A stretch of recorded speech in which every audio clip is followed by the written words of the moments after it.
What's going on, world, man? I am back. I'm sorry. I feel like it's been forever since I've been able to do one of these things, but people got kind of busy as things kind of picked up. But that's dope that people are able to go back to work and kind of getting back to what they love. And man, I'm happy today because most of the people that I've interviewed, actually all the people I've interviewed, I've had really good relationships with, either be it personal, professional, whatever the case is. And this is one of those personal friendships for me of somebody that I've been friends with now for a few years through actually a mutual friend of both of ours. And then we kind of, became really cool out of that, man. He's the co-founder and CEO of JBV Innovations, man, former Holland America cruise director, Cleveland Warrior class of '98, Linfield Wildcat, you know what I mean? He's all over the place. He's my good friend, Mr. Jason Venner, man. Venner, what's going on with you, bro? It's first of all, thank you for doing your homework. I appreciate that very grandiose intro. I'll try to live up to some of that, I guess. Here's the cool part, bro. So everybody usually says that when they come on, and everyone's like, "Oh man, this isn't a this is literally what's on your Wikipedia or what's on your." Yeah, right. It's not like I'm embellishing anything for for anybody, but but it's impressive. Like, and I think that's why you're looking at them. Just your introduction alone can be, shout out to the Southeast, shout out to McMinnville, you know what I'm saying? All that's just within one, bro. I'm out in the numbers now too. I'm kind of taking over all sections out here. Oh man, and, trust me, it's not hard to take over the numbers, bro. Yeah, right. I know this will be your easiest feat yet, man. But people don't realize we live about 8 feet apart. Like you said, we're one light.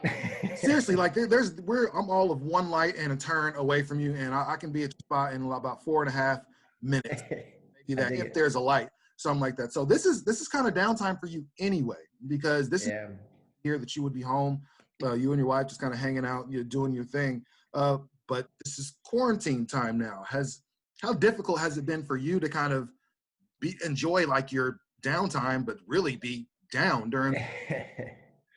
If I'm being completely honest, I'm having a hard. For what I do for a living, I'm introverted, actually. I'm not a big go out, be at the bars. I'm not the center of attention dude. I'm not the guy if I'm not getting, and this sounds real corny, but if I'm not getting paid to be on stage, I don't want to be on stage. I don't want to be in the middle of it. You know what I'm saying? Like I'm not the guy at the bar that's, that's trying to be everything all the time, just doing the most. I'm just not that dude. So for a lot of this, I've been practicing for this, you know what I mean? Like this is not brutally hard for me.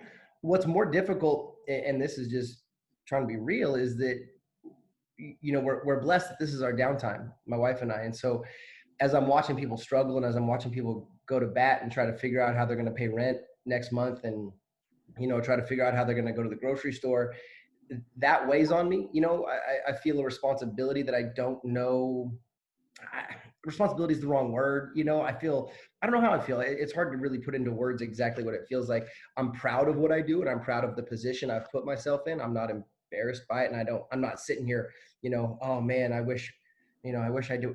I love who I am and where I'm at, but at the same time, I'm trying to have sympathy and empathy for all the folks that are pushing through it right now. And so it's not something that I readily, when people are like, how you doing? I'm like, man, I am great. No, but I feel like, I think, and honestly, I think that's really a testament to, number one, how hard you've actually worked and how hard people that are, if you're being paid right now, and if you're in a comfortable position, more than likely, in most cases, man, you've worked hard enough to put yourself in that. You put hours in somewhere. You put the hours in. So a lot of those people that feel like you, I'm sure a lot of them are looking like, damn, I wish there was more I can do, but I don't think, you shouldn't you don't feel bad about that because you've been able to do some amazing things that have been able to set you up for you and your wife. Yeah. The situation. I think that's the dream for most people, is to be in a spot to where, man, I'm not worried about certain stuff. Yeah. I mean, I'm far from recession proof. I'm not trying to say I'm on that level, No, of course not. I don't have, it can happen to any one of us. I don't have that fuck you cash rolling around, but at the same time, I guess that's what I mean. I don't feel bad for my situation at all. I feel for others. I feel for others right now, and I got you. You watch some of these celebrities and folks put out, the term tone deaf has been thrown around a lot lately, more than ever, I feel like. And it's, you see someone in their 10,000 square foot, second home with their outdoor gym and their indoor movie theater and their game rooms and their this room and their that room. And they're like, oh, quarantine is so hard. Like, I don't know how I'm going to make it. Look at my roof. Yeah, my edges. exactly. Like, how am I going to get through this? Yeah, like, get out of here, like, man. Come so, on. So you grew up on a ranch. You grew up Strawberry Mountain Range, which I've never heard of before until you kind of mentioned it, man. Up until you were in 8th grade, is that right? Well, yeah, on and you were off, homeschooled. Basically. Yeah, bro. Wow. Yeah, until 8th grade on a farm. So were you kind of prepared or understood, like, if things, we can't go to the store, I'll be fine. If we don't have all the, electricity and stuff like that, man, we'll be fine for a little bit, because you didn't have running growing up. Well, yeah, it's like I've been doomsday planning my whole life without even knowing it. So basically I was homeschooled from, I went to, I was being homeschooled by my mother before it was something that people did. So, okay. Now homeschooling is a little bit more, there's curriculums. Yeah. It's a little more common. There's a lot of acceptance into sports and different things for homeschool kids. My mom was doing it before it was something to do. And really, honestly, it's because we were poor. Like we just didn't have money. So we moved out into this farm. My mom married my stepdad when I was 3-ish, 4-ish. And they've been married ever since. And we moved up to that farm, I guess, when I was about 4 or 5 years old. And we just didn't have money. And this farm's in the middle of nowhere. It's stunning. It's 40 acres. It's beautiful. And it sounds lovely, but it's very quaint. Like when I say it's off the radar, like there's no streets. Like I couldn't tell you how to get there. Like, yeah, bro, I'd be like, you turn left at the rock, look for the pink flowers, hang a right at you know what I mean? Like that's how you give people directions. So I was there on and off. And because homeschooling was still very taboo, the state knew I was there. This is in Washington, by the way, just up north of Houston, White Salmon. If you know where Hood River is, White Salmon's across the river, and then just about 45 minutes to an hour north, kind of up into those mountains there. So yeah, my mom had to bring me down every other year. I would come down and go to public school in Portland for a few months to do some generalized testing and make sure that I was, keeping up and things like that. You were on par to where you're supposed to be as far as your learning and whatnot, of course. Because for the school system, they still thought this homeschooling thing was this, my kids don't need to learn. I'll just, I'll do it out in the back. They'll be fine. They don't need all that nonsense. Like, like it was some backwoods shit, which it wasn't. So every now and then, so I came down, like, in 3rd grade, I went to public school for a little while. I did it again in 6th grade. And then the later half of 8th grade, I came back down. And then from then on I stayed because I wanted to play sports. But yeah, bro, we had running cold water only. And in the winter you had no running water for probably a 5-month stretch. No electricity. So no TVs, nothing like that. No heat. No heat, bro. Well, at least no manual. No electric heat. No electric. Excuse me, manual heat only. Man, yeah. That's crazy. So you finally get to come to high school, and it's I assume you're class 98. So I assume it's like 94 that you. 94. Yeah. And you chose Cleveland.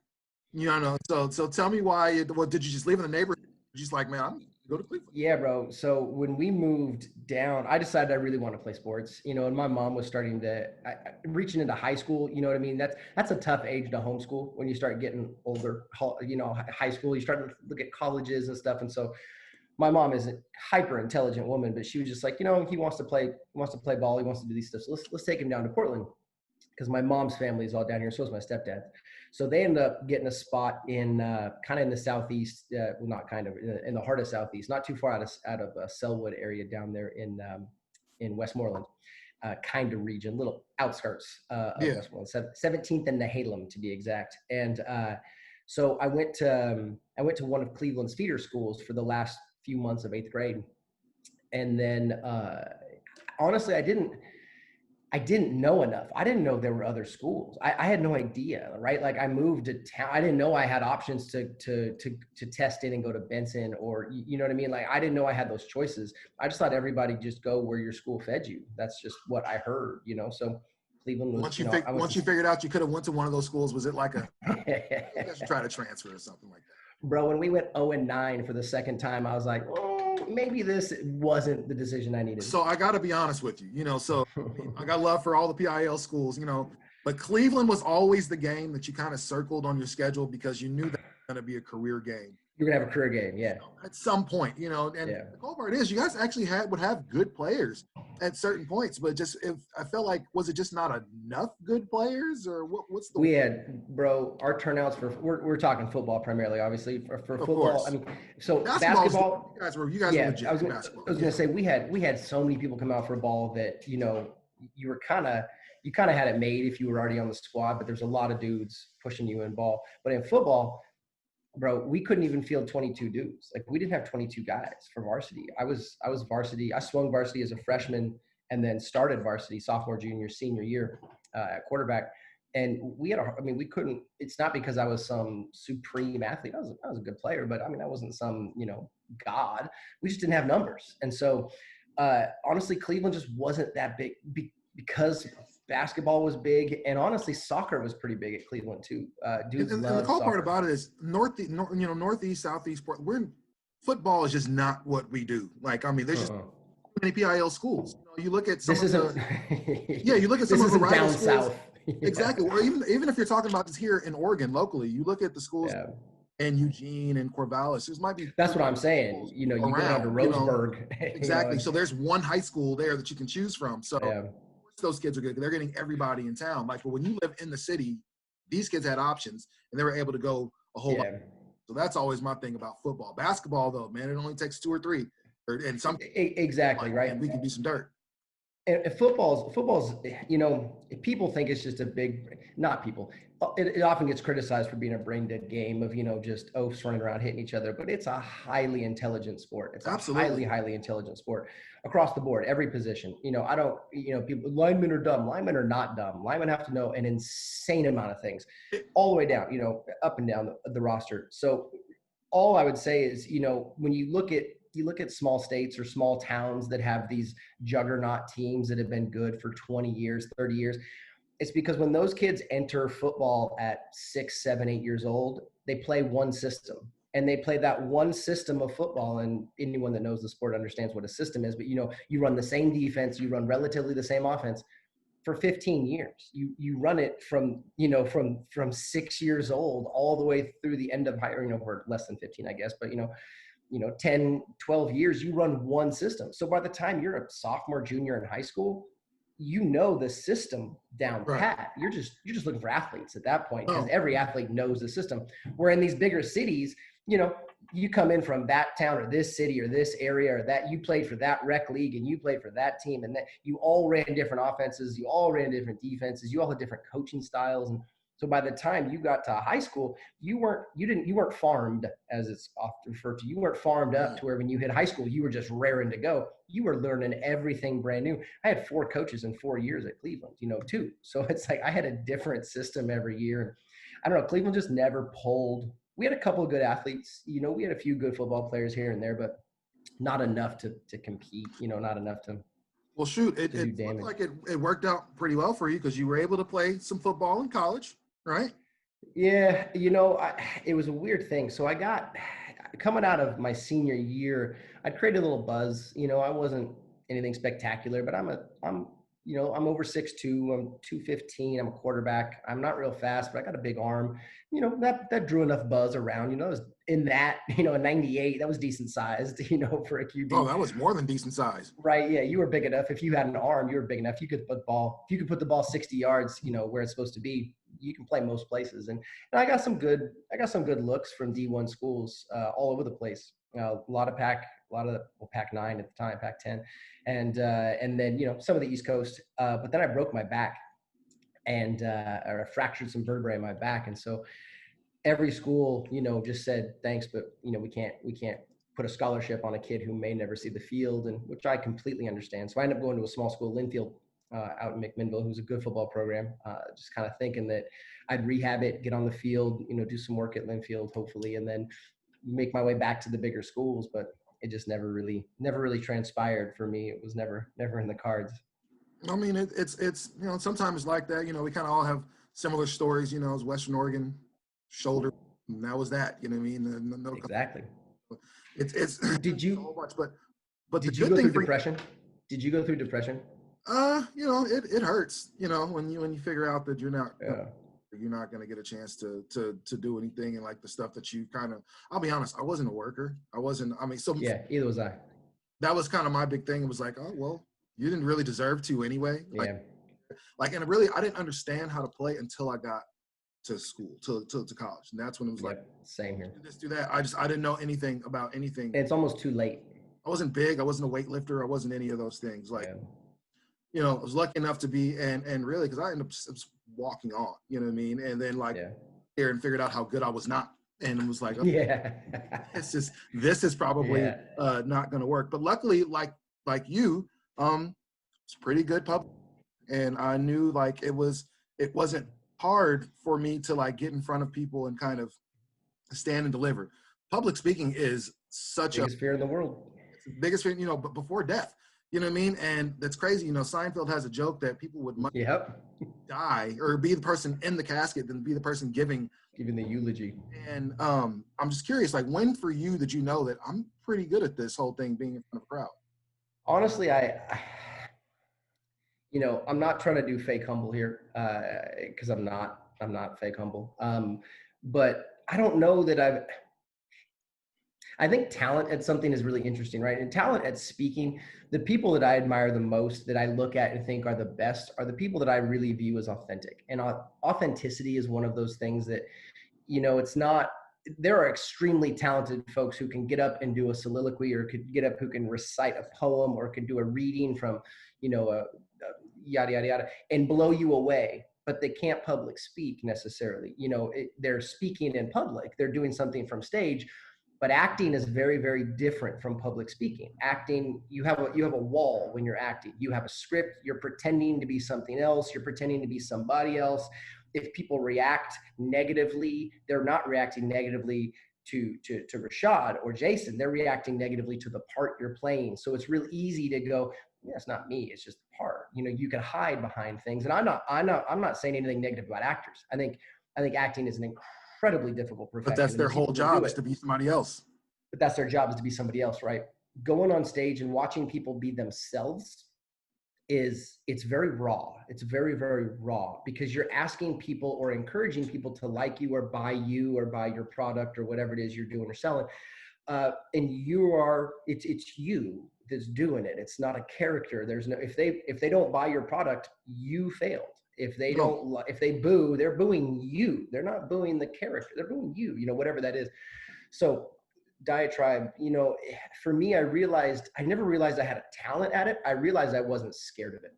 And I realized that it didn't intimidate me to go on stage in front of people, because I wasn't really caught up too much into being liked and not liked. Now, I was arrogant as a kid, when I was in my young 20s, I didn't know any better. And so I bolstered myself with false bravado and confidence, and I gave this, macho thing where, I'd yell at you before I'd hear you. If you criticized me type of deal, I had that cockiness, that not confidence, but cockiness, which is dangerous. And I think we all go through that. Like I have to. I moved back from Las Vegas and I really thought I was big shit. I had got this really good job at like 22, all time. Exactly. Like I had my own spot. I was really like doing some stuff that wasn't quite kosher, but still I had, I was you're doing it. I remember coming back to Portland, and I interviewed with the job I have now. And I remember coming back to the interview and I was so arrogant. Like everything about it was, I don't know what I was going through, or I don't know what it was, but I think that was something it was a big, I was humbled after that, because my next job, and it was working with your hands and breaking your back. And that was something I hadn't done before. And that was something I was, because I didn't get the job that I thought I was a shoo-in for. Yeah, exactly. Right. I did the same thing, right? I had some success early, I was in my young 20s, started making good money, started kind of making my way. I was like, all right, well, this isn't so hard. I was doing it. People were buying into me. I was this fake little teeny tiny, and I'm going to say this word and please don't misrepresent. I was this little teeny tiny celebrity in a small world, right? On cruise ships, I worked on cruise ships. And so on the cruise ship, the cruise director is someone that everybody knows or sees. And you either like him or her, or you don't like him or her. You buy into them or don't, or you think they're funny or not, or informative or whatever. You have an impersonation. You have a perception of that person, though. You may not know the chief housekeeper who's really doing 10 times the work that the cruise director is doing, but they're doing it behind the scenes, but the cruise director, that's the guy or the girl that gets to waddle up there in their suit, and their little, and banter away. And so, yeah, I had this arrogant thing that I was like, this isn't like, life is easy. Like, everybody's this not is what like this is. Yeah. Why is everybody not doing it? Oh, like, let's go. It was crazy. I remember talking to my friends that were, just graduating college, Starbucks. And I'm like, Starbucks?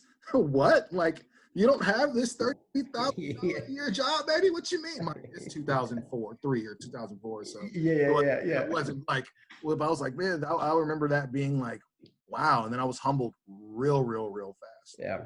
But tell me about that, man. How does that work? So where do you start to become the cruise director, like cruise ship director? Like, where does it? And do you start with just doing lettuce and then you move up to fries? Like, how does this work? Basically, yeah. So every cruise line does it a little different. I worked for Holland America Line. I worked for them for almost 15 years, basically. And for those who don't know, Holland America is like it's like Cruise's big brother, right? And it's something like that. Carnival, you say Carnival? Yeah. Yeah. So Carnival Cruise Line is an umbrella. There's Carnival Cruise Line, like the boats, the ships, right. But then there's the Carnival Cruise Line umbrella as a company. And Carnival Corporation owns 7 different major cruise lines.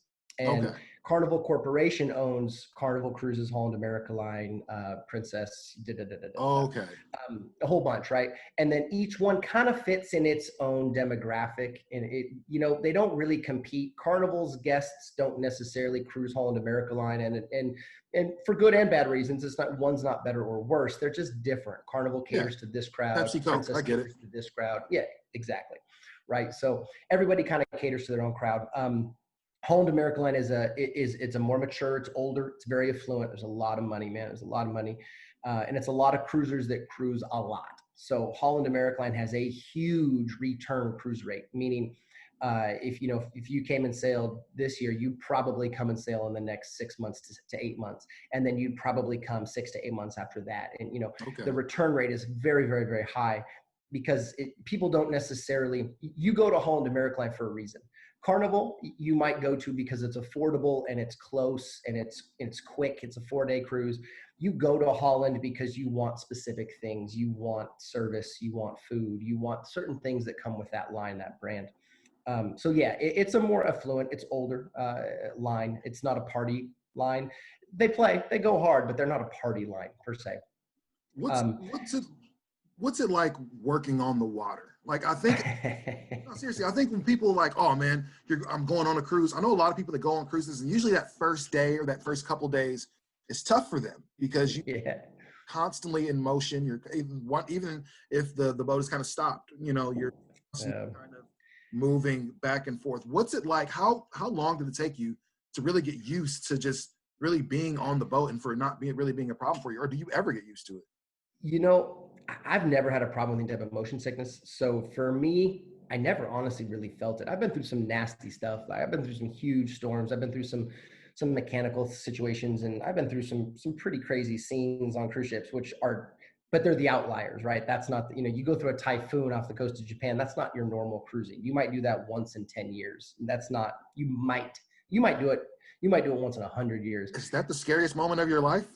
I feel like I've had a weird life, so no, but it's cruise ships are different. They're so big that it's not like a boat where you feel this constant undulate and it's that fast, right? There's 2 types of motion. There's what's called pitch and there's what's called roll. Pitch is when the front and back go up and down. Roll is when it goes side to side. Okay. So ships can pitch or they can roll. And big ships don't pitch much, not much, because they're so long. They're 1,000 feet long, most of the minimum. And so they'll roll, but it's real slow because you got to remember these things they're huge. They're immense. They're football fields, multiple football fields long and wide, right? They're huge. So it's a steady it's a steady motion that often you don't recognize until you stand on dry land. Anyone watching who's taking a cruise, you might not feel it really. You're kind of aware, but then you go to an island, you make your first stop or you get off at the end and you step onto dry land and you're still doing this real slow. And you're like, what is going? That's a real thing. That's a very real thing. And that took me probably a year to not have when I would step on land and just, is the island moving? Like, what is going on? What is happening here? But yeah, I mean, to answer that first question, cruise ships are, I started off in entertainment. I started off in the kids program. I just applied for any job they had. I was coming out of school and I was like, I want to do something fun before I get a real job. And I applied for anything they had. They put me in the kids program, and within a week I was like, nah, this is not for me, boss. Like, I can't, yeah, nah, this isn't going to fly. Like, for any of us, the kids or me. So this just isn't good.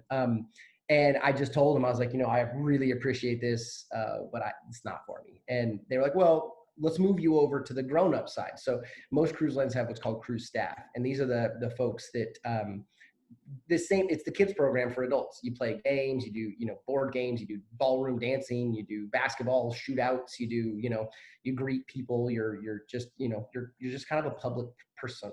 You're just moving around, keeping the party going a little bit.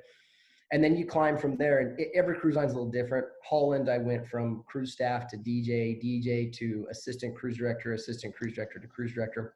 And I was fortunate, a lot of the right place at the right time. And I climbed quick, and I wasn't ready, but I got promoted at 23, I guess. At 24. It's called on-the-job learning. You know what I mean? That's yeah. Oh, bro. What you were able to do. What's the I had no idea. Being the cruise director? Like, I know that's because people just think a lot of times it's you kind of just being the host or, being producing the next act or whatever the case is. Yeah. There's actually a whole lot that goes into actually planning the cruise and everything. What's the toughest part for you about doing that job? I think I'll give it a two-part answer. The toughest part, I trained cruise directors. So at the end of my career, I trained cruise directors for 3 years. I was training the new guys coming in or new gals coming in. And I was deciding whether or not they could be trained or not trained, who could do it, who couldn't do it, because there are a lot of things. There's some innate qualities you need. There's some learned qualities you need. And if you don't have them, I don't care how good you are on stage, you're just not going to work out. Right. So I think for me personally, I guess for most folks, the two hardest things are balancing a type A personality with a type B personality. You have to be creative and fun and a stage personality that's not uptight, that, can roll with the punches and has a good time. But then you have to go back to the office as soon as you've introduced that show, and you have to reprimand a staff member, and you have to start to direct the next cruise or the next cruise after that, or you're dictating, programming and scheduling, and you're doing reviews, and you're doing stuff, a lot of paperwork, a lot of emails, a lot of stuff that's very type A that requires organization and requires, a focus on the task type deal. So It's a hard balance, I think, type A and type B. And honestly, I think what destroys a lot of people destroys is too strong a word. What gets in people's way a lot of times is people have a really hard time with criticism. And cruise directing is one of those positions where, and it's not unique, there's tons of them out there, but it's one of those positions where you're directly critiqued. If when 2,000, 3,000 guests get off the ship at the end of the week, they like you or they didn't, and they write it down. It's in a survey. You're directly responsible for someone's experience. So be it they didn't like the act on Tuesday night, they didn't like exactly ran Monday through Wednesday. Exactly. Yeah, so you're directly responsible for all that stuff. They think you're funny, they think you're not funny, they think you're arrogant, they think you're lazy, they think you're this, right? There's people. It's what makes honestly, the number one thing I learned on cruise ships beyond anything I learned was something my grandfather used to say, which was, what makes some people happy is to be unhappy. And there's some folks, and people like that. Everybody knows someone like, everybody Absolutely. Knows the person that sits down at the restaurant, and the first thing they do is look for typos, and they want to call the waitress over, right? Or they want to yell at the like, they're just looking for stuff. They're looking for stuff. They want issues. And I think what the common internet term now is Karen, right? Is that what they're calling everybody? Karen, Susan. Karen's, yeah, whatever. I think there's age brackets. Yeah, right. Susan, I'm sure there is. I'll have to find that though. Probably. I'm sure there's dudes versions as well. Same thing, but people just looking for stuff. So you have so much responsibility that it's really easy to get lost in this. You either think you're shit or you think you're amazing. So you're either shit or the shit, and neither one is correct. Neither one is correct, but you're sure one of them is. Whichever one you believe, you're 100% sure of it. Everybody hates me. I'm garbage. I'll never do this again. Or everybody hates me. What do they know? I'm too good. I'm good at the. Constructive criticism and hearing people and growing is very, very hard. And Absolutely. I used to feel horrible for the women that did the job, because, man, let me tell you something right now. As vicious as people were to the average cruise director, people were nastier to women cruise directors than they were to the dudes. I could get away with a lot of stuff, and I recognize that. I had in this instance, I had white male privilege in that role. I could get away with a ton of stuff, and people didn't bat an eye. They didn't bat an eye. But a woman would go up, and God forbid you're even remotely shapely and wear a dress that's too fitted. God forbid you wear makeup that suggests that you're on the prowl, right? All these horrendous things. And people would say it. They'd write it. They'd say it to their face. Everything was great, but the cruise director was a blankety, blankety, blank. And, I spent most of my training time, and I always apologized to him, but I was like, you're going to get destroyed. And I need to know you can handle being destroyed, because people are going to try to tear you apart, and it's horrible. It's horrible, but that's what a lot of these folks do. And I'm not saying cruisers are bad. Please don't. No, I don't want people to misinterpret but with any group, you can have the best group, but there's always two or three. There's always a few. Which are the minority, but there's always a couple. You can always expect. I thought the egg salad was, yeah, below standard. So, what's it take to be a good host? Like, obviously I have the radio show and everything like that, and trying to get better and better as I continue to do things like that's dope and everything. But what makes a good host? And more than just on the radio, because I was over your house a little earlier in the week, or later in the week, and you and your wife are such great hosts when you're over there. Well, that's my wife. There's options. Oh, okay. So yeah, shout out to wifey for making sure that you're on point. But what does it take to be a successful host, in your opinion? I think it's hard, right? Because it's difficult, because hosting is such a broad term. To your point, you can host a house party with 6 people. You can host a concert. You can MC a concert with 60,000 people, right? I mean, there's such a broad definition. Stage terminology, I've gone back and forth over the years. I've tried a lot of different things, and I've succeeded and I've failed. I've failed miserably trying to be a good host down paths that weren't the right paths, but I thought that's what you were supposed to do. Right. I thought the host is supposed to go out and talk for 10 minutes. Maybe they're not. Maybe in this instance, what I'm doing now with my life, which I'm sure we'll get into in a minute, with these big celebrities and these huge bands and huge acts, I need to get out, say it, and get off, right? I need to get off the stage. Like, they're not there to see me. They're there to see the act. Sometimes, when you're a cruise director, for instance, you go back a little ways, or if you're hosting something, sometimes you are the act, right?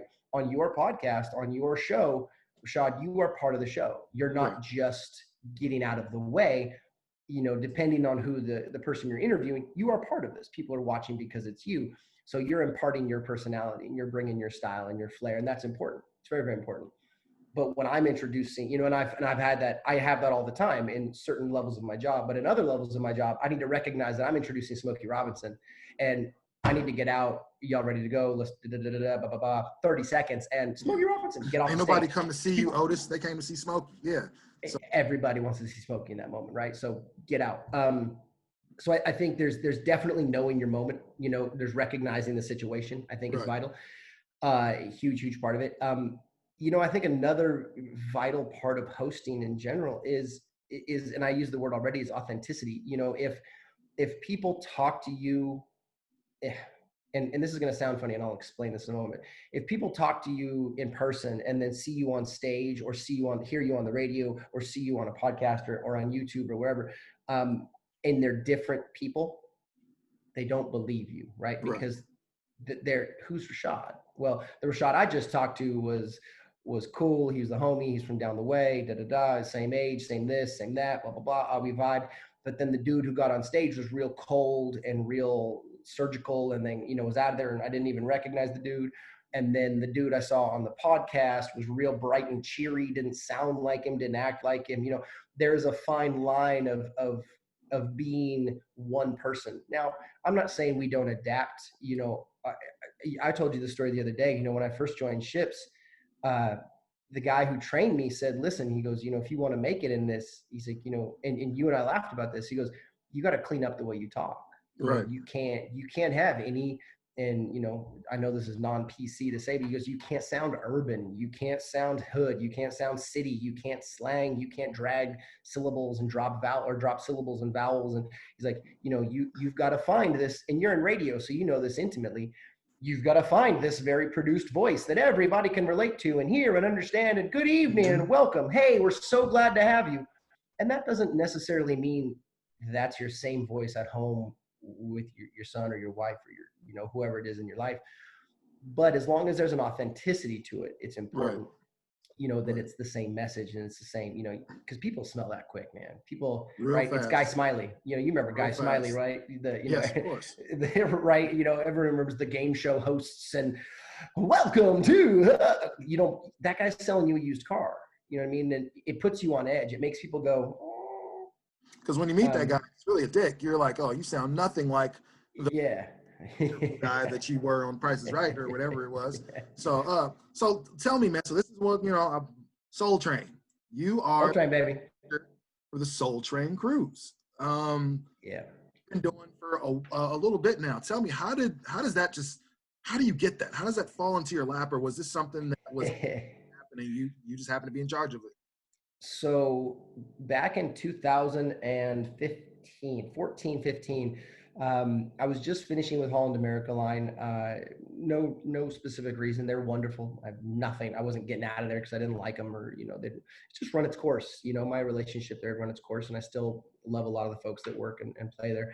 And I just finished a 3-year run as a producer MC for Dancing with the Stars at Sea. The ABC television show, the hit show Dancing with the Stars, did an at sea version where they partnered with Holland America Line, and the celebrities and the pro dancers from the show would come out, and we would do 6 cruises a year. So we would go out 2 cruises at a time, 3 times, if that makes sense. And we would do 6 cruises, and these cruises, we would do fashion shows and Q&As and autograph signings. We would do a big production show featuring the dancers and we would do dance contests and all these things, right? So at the end of my Holland America Line career, Dancing with the Stars is just ending. I have my resume is paper thin, no pun intended. It's literally, it's as thin as the paper it's written on. I have an immense amount of experience in a very, very narrow field. Right. I know cruise ships up, down, left, right, backwards, and forward, and I can help anyone turn their struggling cruise ship into a successful cruise ship. I don't mean that arrogantly. I just mean I've done it long enough, and I've successfully done it long enough that I feel confident in saying that. On the other end of that, I then had 3 years dealing with a major TV production. So I had celebrity experience, and I had production and directing experience, and I had emceeing these major events and blah, blah, blah. So as I'm retiring, if you will, and trying to figure out what's going to happen next, buddy of mine gives me a call and says, "Hey, there's a charter company, and chartering is, you said, Soul Train. Chartering is when companies buy a cruise ship for a week, fill it full of talent or a concept for that week, and then upcharge the cabins to guests. So, for instance, this company would buy a cruise ship for the week. A year from now, would say, we're going to do the Soul Train cruise. We're going to put 27 artists from the Soul Train era, the 70s, 80s, whichever era you want, into that ship. And then we're going to sell the cabins at a premium, and then guests will come experience the Soul Train cruise. It's not just a random cruise with a handful of artists on it. Of course. So charter companies are big. There's a bunch of them out there, and there's a lot of different charters, these specialized cruising or musical cruises. They're not all musical, but a lot of them are. And my buddy was like, "Hey, man, they're interviewing." He's like, and they called me. He said, "Would you go in with me?" He's like, "I'm an entertainment guy, but I'm not really a producer director guy." He's like, "Would you come in and let's double pitch them? Let's pitch them for both of us for one role." I was like, "All right, cool." So we went in and we talked with them, and at the end of it, we flew out to East Coast to talk to this company, and when we left, we gave it a little bit of time, and then my buddy was like, I'm just not really feeling it. It's more producer director than entertainer. He's like, I just don't really know if it's my thing. And I was like, all right, well, would you be offended if I continued on without you? And he said, no, please do. So anyway, I ended up talking to this company and said, hey, I happen to be both type A and type B. I feel confident. We applied as a duo, but I feel confident as a solo. That I can handle the charter cruises you do. And at the time, they did a 50s, 60s rock and roll cruise called Malt Shop. They did a country music cruise called Country Music Cruise, funny enough. And they did Soul Train. All three of them were only a couple years old, relatively new, but they had plans to grow. Right. And that was 5 years ago. And now we're up to seven different, 8 or 9, depending on the concept, charters.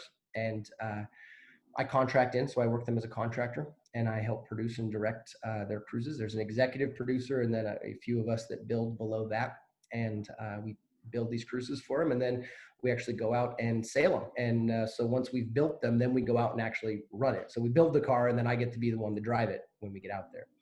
So you're a music. That's crazy, man. You're a music Train baby. You've seen so many celebrities, especially through the Soul Train cruise, kind of come through. Has there been a moment where you're just kind of like, do you have an oh shit moment? You're like, oh my God, there's that was. There's. I love that you asked. I love that you asked that question, because my favorite thing when people ask me about these charter cruises, and they say, what's the coolest part of it? Oh, this sounds like fun. You work with celebrities, or what's it like?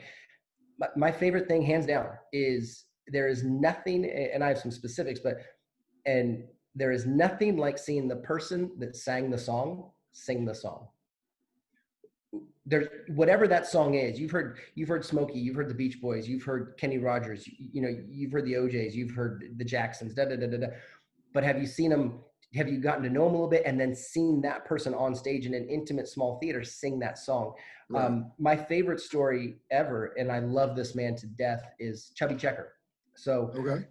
Chubby Checker, man, he's in his 80s. He talk about one of the pioneers, right? A black man that came up when the black sound wasn't appreciated and understood, and it was being stolen, or God, it'd be a good laundry list, man. Music is rife with unbelievable, right. Unbelievable tales and stories. But the man battled through a lot. Chubby Checker, right? He's a legend. The Twist is, to this day, here in 2020, one of the most recognizable songs in the world, and it's always in the top 5 of the most recognizable songs in the world in 2020. And this song came out in the 50s, right? So he's a big man. He's not a small man. Most entertainers you find are kind of small. It just goes with the territory, I guess. Chubby Checker's not a small man. He's a big dude. And I was talking to him backstage before the show, and it was still lost on me. It was my very first cruise with this charter company. I'm in the private sector now of cruising, basically, is what Charter World is. And I'm backstage, and it was kind of lost on me still. I knew who he was, absolutely. It wasn't, I'm a music fan, and I recognize I'm talking to Chubby Checker, but it was lost on me still. It hadn't all clicked. And I'm talking to him backstage, and I love him to death. And if he sees this, he'll understand I say this with love. He's hunched a little bit. The man's in his 80s. He's been performing for he's been performing forever. For 60 years, right? I mean, God, I'd be in a wheelchair. He's still upright. He's hunched a little bit, though. Not bad, just hunched a little bit. And I'm talking to him backstage, and he kind of looks like this. And he was really such a polite man, such a kind man. And his wife, stunning wife, is back there, and we're all talking. And he looks at me and he says, Chubby Checker says this to me, a nobody, a host. He goes, excuse me, Jason, I'm sorry. He goes, can I have a moment? And I was like, oh my God, I offended him. I'm taking too much time before the show. I said, absolutely. So I back up. Yeah, right. Like, this is it. I made it one whole show with this company. And he's like, just give me a second. And I watched him, and I don't know if it'll come across on video, but he kind of, again, he turns around, he turns his back to me, and he goes,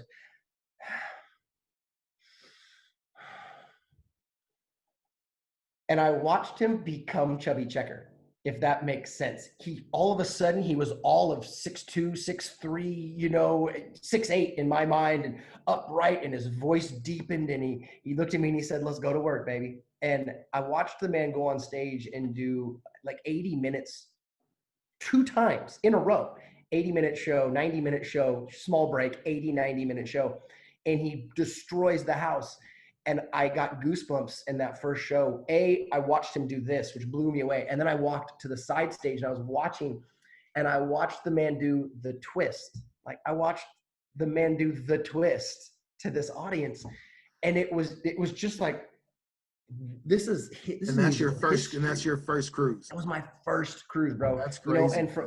and from there, you know, like I said, there's a 50s, 60s cruise, there's a 60s flower power cruise, like a Woodstock era. There's a 70s kind of soft rockish cruise. Soft rock's I don't like that term, but it's kind of soft rockish, yacht rock in a lot of ways. We do Soul Train, we do country, we do a Southern rock, we do a disco cruise, we do a handful of concepts with them. And I've worked with so many unbelievably talented artists, and you know, some of them, I'll be honest, you know, some of them get out and they're the name and it's not the show anymore, but it's the name and that's good. And Some I of think them that's what go people out are paying for. and that's what they're paying And I for. want to see this person. So, so you know, one of the things I wanted to ask about was you have a very I don't want to call it intimate, but you have a close relationship with a family of entertainers that most people don't have, man, and that would be the Jacksons. You mentioned the Jacksons a little bit earlier. You had an interview with them. I remember right before I was going to come over, you said, "Yeah, I'm just wrapping an interview with the Jacksons." I was like, "What?" Like, that's dope, you know? So I'm curious, man. Like, I've one thing about the Jacksons is I have actually two questions, and the first one is Please. like Joseph Jackson is such a I guess I don't want to call him iconic figure, but such like almost like folklore, like the things that he did to those. Mm-hmm. Oh, you don't do that. You don't, that's not how you treat your kid and everything like that. But you Yeah. every one of Jackson's talk, and there's such reverence for their dad. Is that accurate, or is Yeah. that something that's just kind of played up for TV? You know, I want to make very clear that my relationship with the brothers is, I'm certainly, I'm not going to put myself on an inner circle. I would never go so. No, of I'm course nowhere not. near that, right? I'm not trying to say that I haven't, but I've gotten to know them. We've done multiple cruises with them. I've sat with them probably collectively 5-6 hours, just on stage, off stage, intimately though, small venues, small things, and I'm not here to claim I know them, but I do this for a living, and I Right. do know authenticity, and I use that word again. And I do Mhm. know I know when I'm dealing with someone who's well rehearsed, and I know when I'm dealing with someone who's tricky, and I know when I'm dealing with someone who's raw. And uh, the first thing I would say about the brothers is extremely humble, very, very kind, absolute pleasures to work with, which I cannot, I'm blessed to work with a lot of people. I wouldn't say that about everyone. They're one of the biggest names in the history Of of course. music. And they're just a dream. So I say that first and foremost. The reverence for Joe Jackson is absolutely real. Um, Marlon, they all talk about it. They all talk about it. Marlon's pretty chatty in a good way. Like he's pretty forthcoming with his stories, and Marlon, said it very well that Gary, Indiana wasn't necessarily what people think of when they think of the hotbed of gangs and drugs and drama. And people don't think, oh well, that's New York and Gary. That's not how it works. But it still had a lot of its own drama, and it had a lot going on. Just because people don't necessarily think of it or put it in that spectrum doesn't mean it wasn't going through a ton. And in one of the interviews we were chatting about it, and Marlon said very clearly, he's like, most of our friends are gone. Most of the people we grew up with are gone. They got caught into the wrong world. They got caught up with the wrong people. They didn't make it. Joe Jackson wasn't raising us to be a loving father. He was keeping us alive, and he was keeping us. He was, I can't remember his exact words, but he was keeping us alive. He was doing what he had to do to keep us off the streets, to keep us out of trouble, and to give us the potential, to give us the opportunity to even be the Jacksons. Right. And they are very quick to. They're not. Everyone heard the stories. Everyone knows the stories. And do I think they're going to share them with me up there on stage? No, I'm not saying that they're going to. Let me tell you about this time. They're not going to do that. But they don't shy away from it.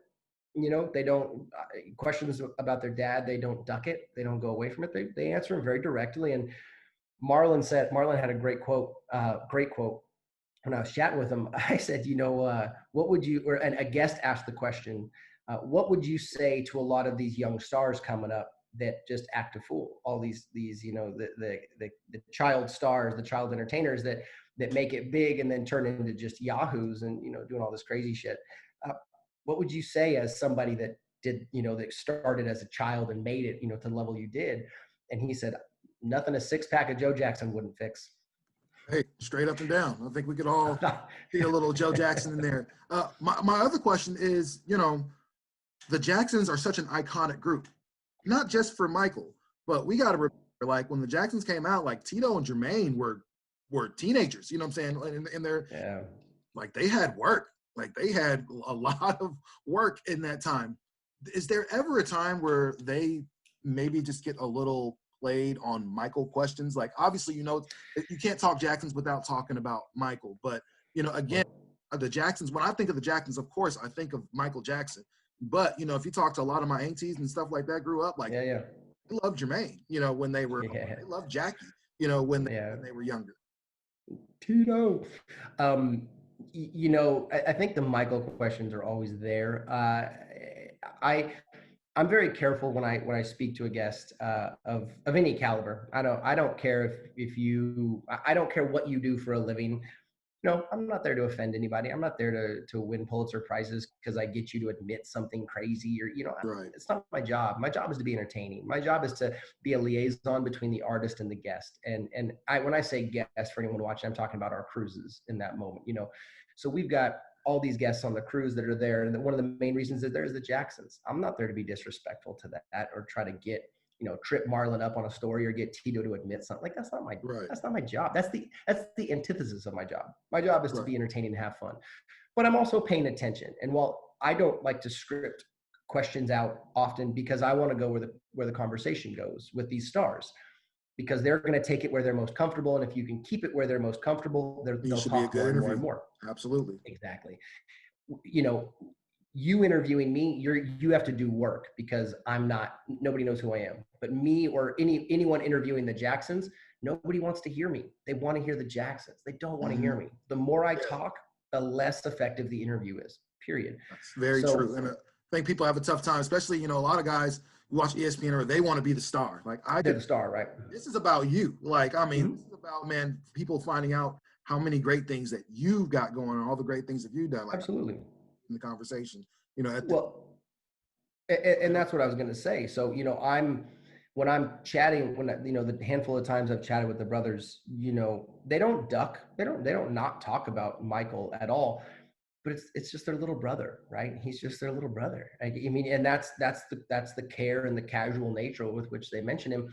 They don't they don't really want to talk about crazy stuff, and they don't want to talk about whether people think this is real or that's real, or right, people believe this or believe that. They don't, it's their little brother. right, It's little Michael, right? And they tell great stories. Marlon, one of Marlon's stories that was phenomenal, and that all of them echoed it. It started, Jackie actually started telling it, and Tito laughed, and then Marlon told it. Was the other brothers, Jermaine, Tito, and Jackie, were mad at Michael and Marlon when they were little because Joe said people would throw money, like change, at the stage, right? You threw quarters at the stage, or nickels, or pennies, or dimes, or whatever, when bands were performing these at that level, when the Jacksons were brand new, when they were just like trying to make a name for themselves, pre mm-hmm. Barry Gordy, pre everything, and that's why Marlon and Michael learned how to do the splits and things like that. Because if they bent down to pick up change, Joe would wear them out. So they learned a lot of their dance moves so they could get change off the stage Hey, without looking like they were breaking scene. Like, that's why he's one of the greatest. That's why, right. there you go. There you And, go. Making something out of nothing. another, and the last thing I'll say, because I know you dig the Jackson, so you'll dig this story, is the way they came up with the name seems pretty obvious, Jackson 5, right? But not at all. So the brothers they didn't have a name. They were brand new. They were starting out, and they were performing at an old folks home in Indiana there. And for, just on this, not even a stage, just in a corner, just the five brothers performing for the folks at this old folks home. And a little old white lady, little tiny ancient white lady, comes up to the brothers and says, "Well, what's your name?" I said, "We don't know." She's like, "What do you mean you don't know?" She's like, "We don't have a name." She's like, well, how many of you are there?" She's like, "Well, there's five of us." Well, what's your last names? Well, we're the Jacksons. Just call yourself the Jackson Five. There you go. That lady get a, Like, hopefully she got some type of right? because I mean, this thing, if it was just called, the Jacksons or the Jacksons, family, like, cool. Anything, right? Yeah. Yeah, cool. The Jackson Five is a cool name. You have a partner that you work with on the Soul Train cruise, and it's one Mr. Tony Cornelius, who is the executive producer for the show, the BET show, American Soul, which actually Yeah. debuted on your cruise a year ago, right? Mm-hmm. And he's a partner of yours. So I just have this question. Yes. Watching American Soul, last few episodes have been pretty good for the most part. Yeah, it's intense. Man, so obviously Mr. Cornelius no longer with us to be able to tell his story, but I think if you're a historian of Soul Train, you kind of know a little bit. And Tony Cornelius has to sign off on everything that they talk about with his dad. Does he just this is not like his dad? Because man, it makes Don Cornelius look real kind of like, man, this dude was a jerk. But if you know the story of Soul Train, Mr. Cornelius at points kind of.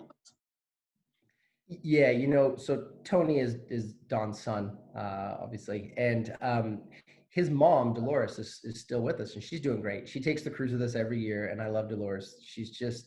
She's like my ship grandmother. I just love her with all my heart. It was I remember I was talking, and again, I'm speaking out of class, but talking to Tony in the beginning about a lot of this show and kind of his vision, and hearing him talk to audiences about it. We did Q&As on stage in front of the crowds and stuff before we put episodes on. It was incredibly important to him to be authentic. It was less about how great someone was going to appear, or trying to make somebody look special, and it was more about, this is who that person was. And there's a lot of people who really, really knew Don. A lot of these entertainers, a lot of these artists got their starts because of Don. A lot of Don was a pillar in the Black community for a long time. He did a ton for businessmen, African American businessmen and people coming up, and he showed people that there was a way to do it and to own it and not just do it for somebody else. And Don was an absolute monster Yes, in the game, and he was a pioneer. I don't think, and Tony said this, you're not that guy unless you're that guy. You got to have a little bit of Joe Jackson. You got to have a little bit of Don Cornelius in you to get to that place. If he was passive, if he was a pushover, it wouldn't have worked. Man, listen, Kobe, Jordan, any great athlete that we can ever think of, man, we're not necessarily nice. I'm not gonna say guys, but man, it takes a certain kind of. It takes something, right? Be in charge, yeah. And Tony talking about it on stage in front of our guests, and with his mom there, his mom runs through a lot of this stuff with him, and he admitted that it made him a little anxious in the early going, but that his mom backed him, and his mom said, no, let's, the real story is important, and yada yada. And Tony's wanted to be true from the beginning, and it's been a hard journey, because he's hearing stories, and he's going through things that he didn't know, right? Your own mother and father, we as kids don't know them like their friends and peers know them, right? I know my mom differently than my mom's girls know her, type of deal. Absolutely. They know a different my mom. And so Tony's finding out stuff about Don that he didn't know either. And, it's kind of like, wow, okay, this is intense, but it's such a great show. He's done such a good job with it. He's done wonderful show. Man, I've been watching it every Wednesday, so I'm super glad. Yeah. I'm going to let you get out of here, but tell me about JBV Innovations, man. Tell me. So yeah, we basically, it's kind of an umbrella company. My wife and I are both in entertainment and have been basically our whole lives. She was a dancer, a professional dancer. She was ballet, jazz, hip hop, tap, on down the list. Most of her younger life, she's still quite young. Don't take that the wrong way. But now she's a personal trainer, and she works a lot with athletes, works a lot with people that have been in the entertainment industry. She's also become a wonderful producer in her own right. She creates a lot of wonderful stuff. She works on all these cruises with me. She goes out on the cruises. She's my assistant. In real life, I'm her assistant. That's kind of like how I see it. I It's a get nice to, little I get trade-off. it. Yeah, Yeah, you get it I at get work, it. she gets it at home. Exactly, Yeah, exactly. Um, and so we started JVV Innovations as kind of a catch-all. You know, we both produce, we both host, we both MC. She's great on stage. She's learning the craft. We both create at the end of the day, and so I consult. I don't work just as a charter MC, producer, host. I yes, sir. consult. You know, I consult with cruise lines. I consult with individuals. I've everything from working with people trying to be hosts all the way to people trying to get jobs on cruise lines, to people trying, learning how to, people learning how to do voiceover work, on and on and on and on. I'd be lying if I didn't say the bread and butter and what we really do is charter cruising. But conceptually, we have the ability to take, people come to us and go, well, here's all our ideas. These are our ideas for a cruise, charter cruise. I don't know how to make it work. And then we hand it back to them and say, well, here's a nice little binder now with all your thoughts. And here's how we're going to turn this very loose leaf concept into an actual product. Right. Because, man, I tell you what, and I say this to anybody and everybody watching, and you and yours, charter cruising is incredibly difficult.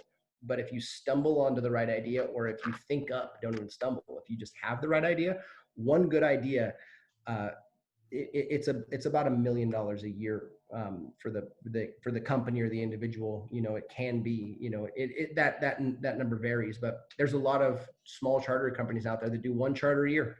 They knock down their million. I've got a great idea. We're going to channel our inner 1996. Think about this: the Freaknik Cruise. How about the Freaknik Cruise? Yes. Who are your headliners? Who are your stars? Lil Jon, East Side Boy. Mm-hmm. Too Short. Okay. Okay. Probably some yin, like it could be really Fred. No, probably some masterpiece. Somebody from No Limit. Yeah. But maybe like a mom, maybe Mia X. Something like that could be there. I think. I mean, do you stretch coast? Do you get like E40 out there? I mean, do you go that direction, or do you? I'm trying to think about people that were probably really influential during that Freaknik era. Just that era. Thinking about that Atlanta, somebody maybe just Big Boy from Outkast. I was going to say Outkast, yeah. Maybe just Big Boy. I think he'll make the cruise. I don't know if Andre is with it, but yeah, that's just spitball. I got tons of ideas like that. So if I got you. Let's talk. If you ever need one, thank you, man. Let me know. Well, man, Venner, man, I appreciate you so much, bro. Like, I'm still trying to build this thing, and I'm trying to think of all the dope people that I know that are really doing some amazing things. And you being from Portland, doing the things that you do, man, it's huge for us. It's a big win for the town. And man, I love what you do, and I appreciate what you do, you and your lovely wife. And man, I appreciate you for coming on with me on a Thursday afternoon, buddy.